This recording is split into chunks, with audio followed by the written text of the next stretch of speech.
Hello, dear friends. Today we will talk about the remaining literary devices. In the last lecture, we learnt about two literary devices. The first one was caesura, second one was paradox. Let us talk about the third one. Third one is wit. Friends, what is mean by wit is according to the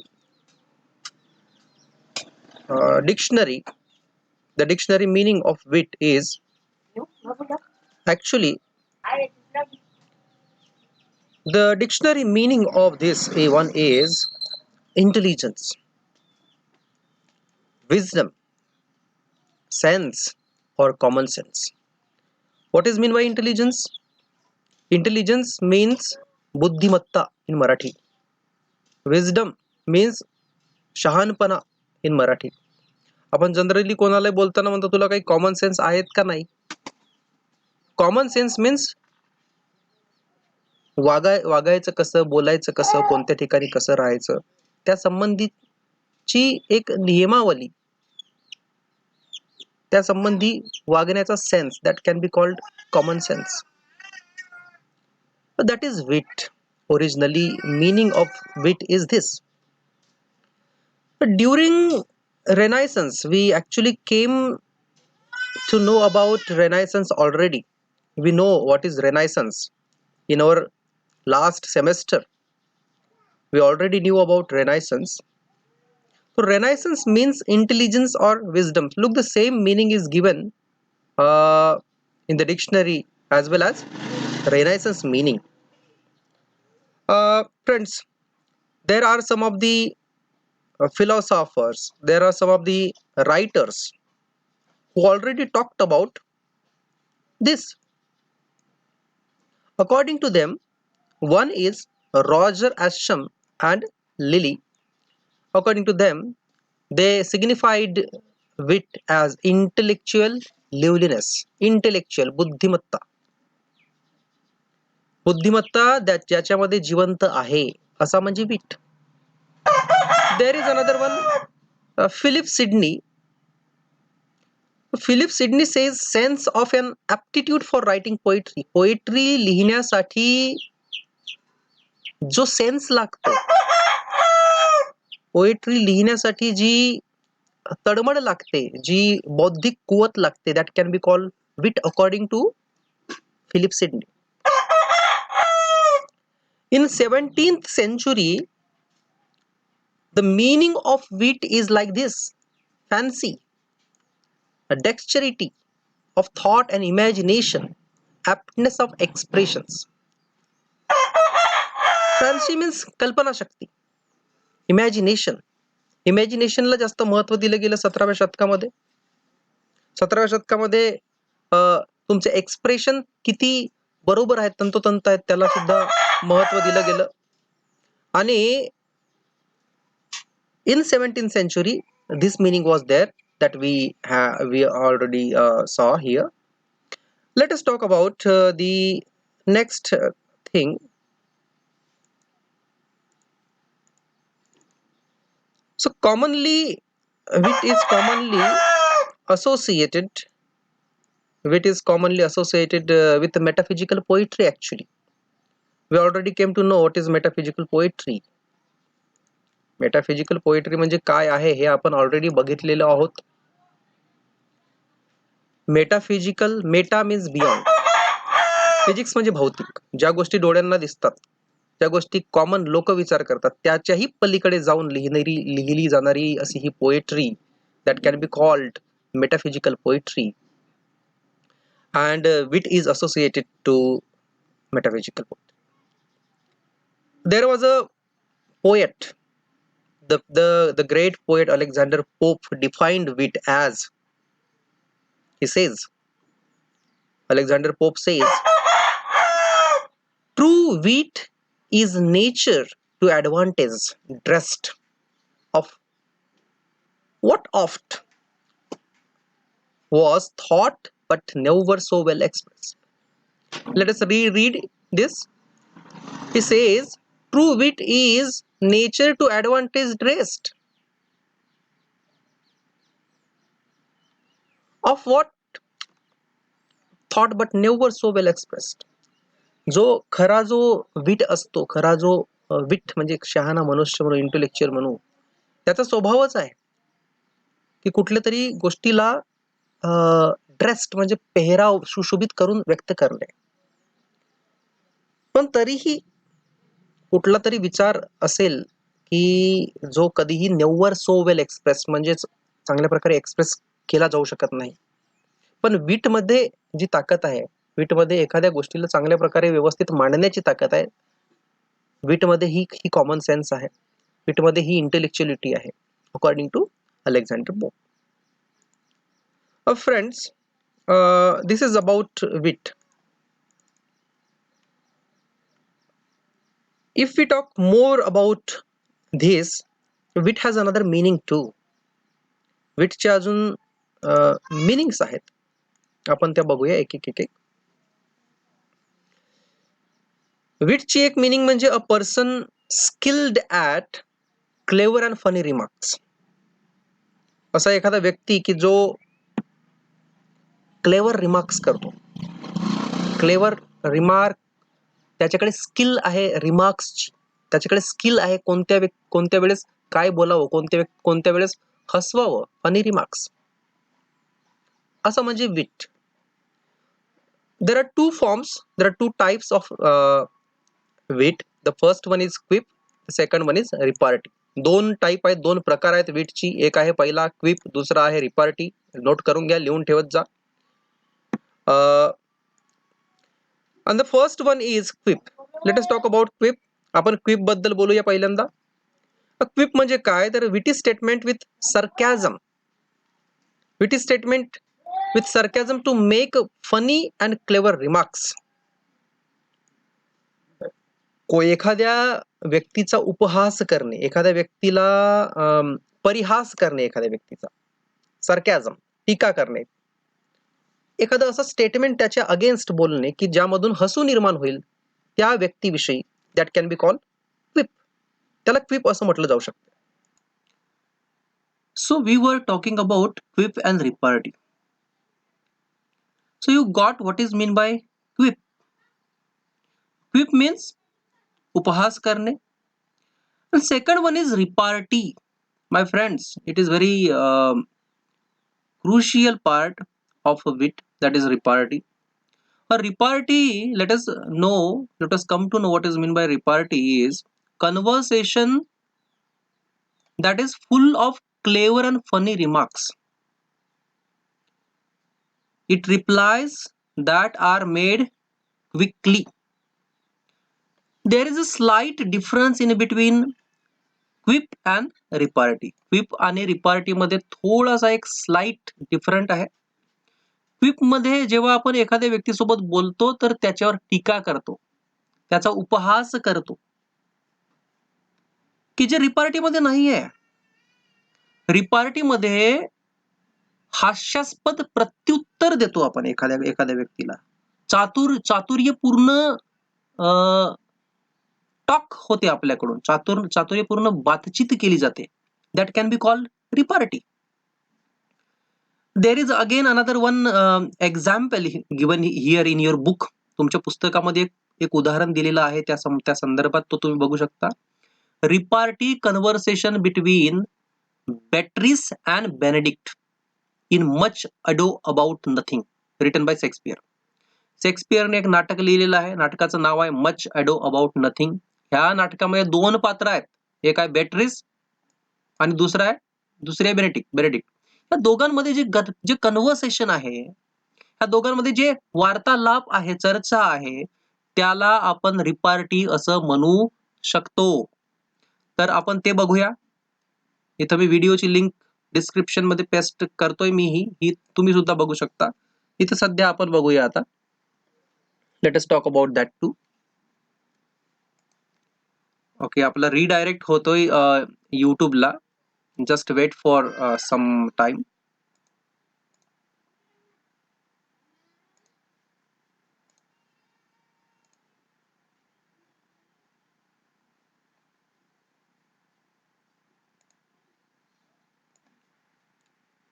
Dear students, now focus. Now we are going to watch one very little video in between Benedict and Beatrice. This is the dialogue. This is the conversation in the drama called Much Ado About Nothing written by William Shakespeare. Drama English मध्ये आहे, dialogue English मध्ये आहे. थोडंसं carefully श्रवण करा. मी drama लावतोय. 1 मिनिटाचा हा डायलॉग आहे आणि मी स्लो मोशन मध्ये हे केलेलं आहे. त्याची स्पीड कमी केली आहे जेणेकरून तुम्हाला समजावं. Focus on subtitle also. Let us start. If Senor Leonardo be your father, should not have his head on your shoulders for Almacina, as like him as she is. I wonder why you will still be talking, Senor Benedict. Nobody marks you. What, my dear Lady Disdain, are you yet living? Is it possible Disdain should die while she has such meat food to feed it as Senor Benedict? Courtesy itself shall convert to disdain if you come in her presence. Then is courtesy a turncoat? I am certain I am loved of all ladies, only you excepted. But I would I could not find in my heart that I had not a hard heart, for truly I love none. Dear happiness to women, they would else have been troubled with a pernicious suitor. I thank God and my cold blood I am of your humor for that. I would rather hear my dog bark at a crow than a man swear he loves me. God keep your ladyship still in that mind, so some gentleman or other shall escape a Protestant scratch face. Scratching cannot make it worse, as for such a face as yours were. We are a rare parrot, teacher. A bird of my tongue is better than a beast of yours. I would my horse have the speed of your tongue in so good a continuer. God keep your way, in God's name I have done. You always end with the jade's trick. I know you of old.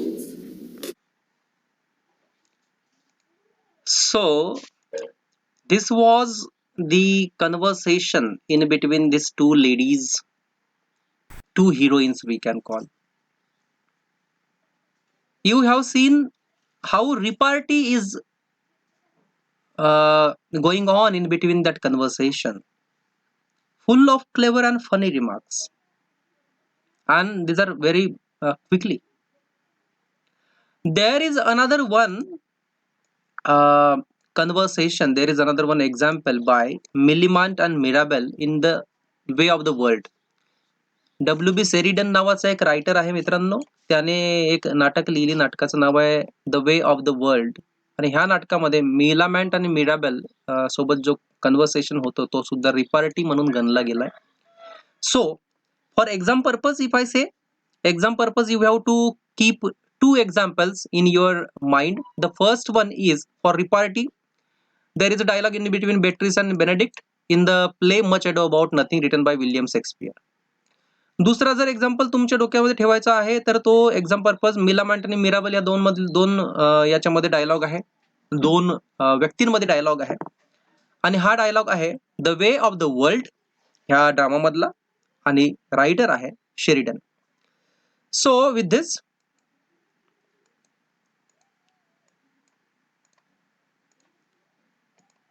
let us turn towards the next literary devices.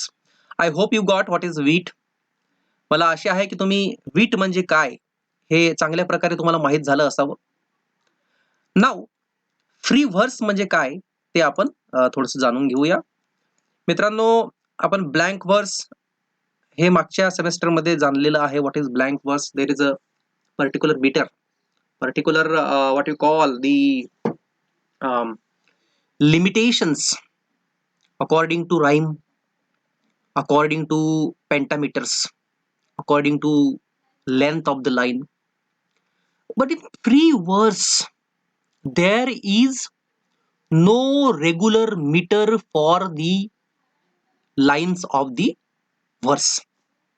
कवितेच्या ज्या ओळी आहेत त्या इतक्याच लांब असाव्या. कवितेच्या ओळी 14च असाव्या, 15 असाव्या, 20 असाव्यात. कवितेच्या ओळीमध्ये अमुक रायमिंग स्कीम पाहिजे. अशा प्रकारचे कुठलीच बंधने नसलेला व्हर्स म्हणजेच फ्री वर्स. त्याला मराठीमध्ये आपण मुक्त छंद असं सुद्धा म्हणू शकतो. तर बघूया मुक्त छंद म्हणजे काय, फ्री वर्स म्हणजे काय. Free verse has no regular meter. Note करून ठेवायचा मित्रांनो, फ्री वर्सला कुठलाही रेग्युलर मीटर नाही. मीटर म्हणजे मोजमाप करता येत नाही. त्याला आपण एवढंच लिहा किंवा तेवढंच लिहा अशा प्रकारचा मीटर नाही. नो लाईन लेंथ, त्याला कुठलाही लेंथ नाही लाईनला. म्हणजे लाईन ही 10-15 मीटर किंवा 10-15 आयम्बिक पेंटामीटर मध्येच लिहावी असं काही नाही. नो राईम, रायमिंग स्कीम नाही. एबी एबी एबीसीडी अशा प्रकारची कुठलीही रायमिंग स्कीम नाही, रायमिंग वर्ड्स नाही. Often depends on natural speech rhythm. हा मोठं महत्वाचा आहे. Natural speech rhythm, natural flow मध्ये जाणारी कविता, कुठलाही आव आणून इकडते तिकडचे शब्द गुंफून कविता तयार केलेली तो नाही.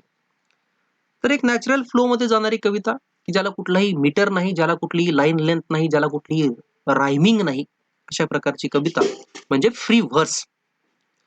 Although poem can be both lyric and free verse, this latter term is usually more apt for longer pieces. पहिल्यांदा जेव्हा ही कविता लिहिण्यात आली तेव्हा शॉर्ट कविता लिहिली गेली होती. लिरिक म्हणा किंवा छोट्या छोट्या कवितामध्ये फ्री वर्सचा वापर होऊ लागला. बट आफ्टर सम टाइम, काही वेळानंतर ज्या मोठ्या कविता आहेत, लॉंगर पीसेस आहेत, त्याला सुद्धा फ्री वर्स ही टर्म उपयोजली जाऊ लागली. Specially when elements of the narrative and dramatic are present. आणि स्पेशली केव्हा, तर जेव्हा एखाद्या कवितेमधले घटक हे नॅरेट केले जाते, नॅरेटिव्ह होते, ड्रामाटिक होते, कन्व्हर्सेशनच्या माध्यमातून मांडलं गेलं किंवा एखादा प्रसंग वर्णन सुरू आहे, अशा वेळेस ह्या फ्री वर्सचा वापर केला गेला मोठ्या कवितेमध्ये. तर हे आपल्याला लक्षात ठेवावं लागणार आहे. मी पुन्हा एकदा हायलाइट करतोय, लक्षात ठेवा. फ्री वर्स म्हणजे काय, की अशा जी कविता की ज्याला कुठलाही मीटर नाहीये, ज्याला कुठलाही लाईन लेंथ नाहीये, एवढंच लिहा तेवढंच लिहा, ज्याला कुठलाही रायमिंग स्कीम नाहीये आणि जी नेहमी एक नॅचरल फ्लो मध्ये जाते, नॅचरल स्पीच मध्ये जाते, नॅचरल रिदम मध्ये जाते, अशा प्रकारची कविता म्हणजे फ्री वर्स. मला आशा आहे की हे लक्षात राहील तुमच्या. आणि समोर वळतोय मी. Let us turn towards the next one. पुढच्या स्लाइडवर जातोय. बघा, ही जी फ्री वर्स आहे, this free verse was very popular in 20th century. 20th म्हणजे 20वा शतक. 20व्या शतकामध्ये ही पॉप्युलर होती. What is mean by 20th century? 1900 ते 2000, 1901 ते 2000 पर्यंतचा शतक म्हणजे 20th सेंचुरी. ओके, 1901 पासून 2000 पर्यंत 100 वर्षाचा जो काळ आहे, that can be called 20th century. मग प्रॅक्टिशनर्स कोण होते, कोणी ह्या कवितेला जास्त समोर नेलं, तर अमेरिकन पोएट आहे एक वॉल्ट विटमन नावाचा. You can see on the स्क्रीनवर बघू शकता. Walt Whitman, very famous poet. O Captain my Captain नावाची याची कविता जी आहे ती खूप फेमस आहे. आता ह्या लहान मुलांना पण ओ कॅप्टन माय कॅप्टन नावाची कविता आलेली आहे आपल्या सिलेबसमध्ये हायस्कूलला सुद्धा. तर sir, Walt Whitman was there as a practitioner with him. Allen Ginsberg was very famous poet again from America. These two poets were practitioners of free verse. तुमच्यासाठी एक कविता मी इथं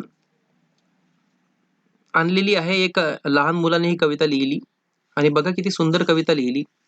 याच्यामध्ये कुठलाही हे नाहीये, कुठलाही मीटर नाहीये, कुठली रायमिंग स्कीम नाहीये, पण एक नॅचरल फ्लो आहे, नॅचरल रिदम आहे. And the title of the poetry is everything changes. सगळं काही बदलते. Let us read this poem for you. I use to love the ABC song. मी एकेकाळी ABCD हा जो सॉन्ग आहे हा मला आवडायचा. But now I hate it. पण आता मला तो आवडत नाही, आता मला त्याचा तिरस्कार वाटतो. I use to love the baby toys. मला लहान मुलांची खेळण्या आवडायची एकेकाळी. But now I hate baby toys. पण आता मला ते आवडत नाही. I used to win a lot, but now I seldom win.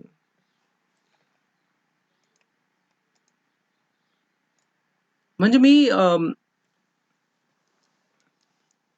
खूप रडायचो, एकेकाळी खूप रडायचो, पण आता मी रडत नाही. आता मी कधी कधीच रडतो. I use to be scared of monsters. मला भूतांची भीती वाटायची, मॉन्स्टर्सची भीती वाटायची. But now I am not. पण आता नाही, आता आता वाटत नाही. I use to be scared of everything. मला सगळ्याच गोष्टींची भीती वाटायची, पण now I am super brave. पण मी आता खूप शूर झालेलो आहे. ह्या कवितेमध्ये जर बघू आपण तर song, eat, toys, toys, lot, wine, monster, not, everything, brave, कुठंच रायमिंग स्कीम जुळत नाहीये, कुठला मीटर नाहीये, कुठला फ्लो नाहीये, पण नॅचरल रिदम आहे. कविता एका लाईनशी दुसरी लाईन मॅच होते. It could be called free verse. I hope you are getting me, if you are understanding, because it is very simple poem, simple example given for you. Let us talk about the next figure of speech. The next literary device. The next literary device is imagery. पुढचे जो हे बघत आहोत आपण, figure literary device बघत आहोत, तो आहे imagery. Let us talk about imagery. It refers to the image और picture created in the minds of readers by the works of prose or poetry. वाचकाच्या मनामध्ये जेव्हा एखादा रायटर हा एक इमेज क्रिएट करतो आपल्या रायटिंगच्या माध्यमातून, आपल्या लिखाणाच्या माध्यमातून, मग ते लिखाण कुठलंही राहू शकते. ते पोएट्री राहू शकते, ते लिखाण कादंबरी सुद्धा राहू शकतं, ते लिखाण ड्रामा राहू शकते, किंवा कुठलं एखादा आर्टिकल राहू शकतं. तर हा जो लिखाण आहे, हा वाचून आपण जर वाचक असू आणि आपल्या मनामध्ये जर एक इमेज तयार झाली, एक पिक्चर क्रिएट झालं, तर that could be call imagery. त्याला इमॅजरी असं आपण म्हणू शकतो. आणि ही इमॅजरी क्रिएट करण्यासाठी फिगर्स ऑफ स्पीचचा वापर मोठ्या प्रमाणात केला जातो. The person, the writer who uses figure of speech in his writing can create imagery lot.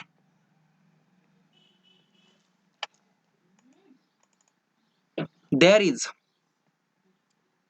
one example, two examples are there. One is by Edgar Allan Poe. This is by Edgar Allan Poe, Fall of House of Usher. तर ही story आहे मित्रांनो. ह्या स्टोरीची जी opening lines आहेत, त्या स्टार्टिंगच्या lines आहेत त्या स्टोरीच्या, त्या भयानक आहेत. ते वाचल्यानंतर मनामध्ये भीती निर्माण होते. ते वाचल्यानंतर एक पडका असा वाडा आहे, जिकडे तिकडे सापा आहेत, अशा प्रकारची जी परिस्थिती आहे, भूतांचा खेतांचा वावर आहे, अशा प्रकारची जी परिस्थिती वाचल्यानंतर मनात धडकी भरते, ती इमेज क्रिएट होते. That is imagery. त्याला इमॅजरी असं म्हणू शकतो आपण. विलियम ब्लेक्सच्या दोन इथं पोएम दिलेल्या आहेत. एक आहे लंडन आणि दुसरी आहे चिमनी स्वीपर्स क्राय. मराठीमध्ये एक रायटर आहे, रायटरचं नाव आहे अण्णाभाऊ साठे. अण्णाभाऊ साठेंची एक कादंबरी आहे मित्रांनो, नाव आहे फकीरा. फकीरा वाचल्यानंतर असं वाटतं की आपण पिक्चर बघत आहोत, डोळ्यासमोरून असे इमेजेस जातात भर भर भर भर भर. That is imagery. ही जी पॉवर आहे, ही पॉवर असते रायटरमध्ये. रायटर अशा प्रकारे चित्र मांडत असते आणि आपण वाचलं की एक इमेज, एक पिक्चर आपल्या डोक्यात निर्माण होते. That is called imagery. त्याला इमॅजरी असं म्हणतात. ऍडिशनल थोडंसं सांगतोय, आपल्या बुकमध्ये नाही, पण लक्षात ठेवा की इमॅजरीचे 5 प्रकार आहेत. There are 5 examples. There are 5 examples, 5 types of imagery. Imagery can be created by 5 things. 5 गोष्टींनी इमॅजरी क्रिएट केली जाऊ शकते. The first one is sight, डोळे. Second one is smell, वास. The third one is taste. Next one is sound, जे तुम्ही ऐकता ते. And the last one is touch, तुम्ही जे फील करता, स्पर्श करता, त्याच्यातून जी निर्माण होणारी ती आहे इमॅजरी. 4 हे पंचेंद्रिय आहेत. 5 इंद्रिय मिळून एक इमॅजरी एक इमॅजरी एक पिक्चर क्रिएट केलं जाऊ शकते. कारण तुम्ही वास घेतल्यानंतर पटकन तुमच्या डोक्यामध्ये चित्र येते की तो गुलाबजामुन असेल. That is imagery, nothing else. तुम्ही आवाज ऐकल्यानंतर पटकन तुमच्या डोक्यामध्ये एक चित्र निर्माण होते की नाही हे बाईक जात असेल आवाज ऐकून. That is imagery my friend. Get it. The next one, imagery has 5 types. 5 प्रकारच्या इमॅजरी आहेत. बघा इथं एक कुत्र्याचं पिक्चर आहे. There is a picture of dog and from his this is what you call ear. याच्या ह्या इयर मधून ऑडिटरी म्हणजे आपण ऐकतो ते. सायलन्स ही सुद्धा एक इमॅजरी आहे. व्हिज्युअल त्याच्या डोळ्यातून बघा, आईज व्हिज्युअल. ऑफ्लॅक्टरी म्हणजे जो स्मेल जो घेतो त्याच्यातून. गॅस्ट्रटरी म्हणजे तो टेस्ट जो करतोय त्याच्यातून. आणि टॅक्टाईल म्हणजे फील किंवा टच जो करतोय त्याच्यातून. 5 प्रकारच्या इमॅजरी क्रिएट केल्या जाऊ शकतात. अशा प्रकारे इमॅजरी हा पार्ट इथं संपलेला आहे. This is over. Let us sum up. In the last lecture we came to know about caesura. Thereafter we learnt paradox. Paradox नंतर आपण शिकलो wit. वीट नंतर आपण माहित करून घेतलं वीट म्हणजे काय तर विजडम, शहाणपणा, इंटेलेक्च्युअल इंटेलिजन्स. आणि फोर्थ वन वॉज फ्री वर्स. फ्री वर्स म्हणजे अशा प्रकारची कविता की जी ज्याला कुठलाच मीटर नाही, लाईन लेंथ नाही आहे, राईम नाही आहे, एक नॅचरल फ्लो आहे.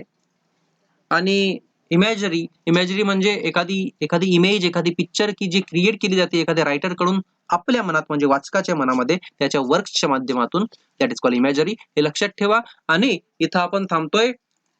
आणि प्रश्न विचारायला अजिबात म्हणजे अडथळू नका. तुमच्या मनामध्ये येणारे प्रश्न विचारत चला. You can ask freely your queries, your problems in our comment box, or you can ask it in our WhatsApp group also.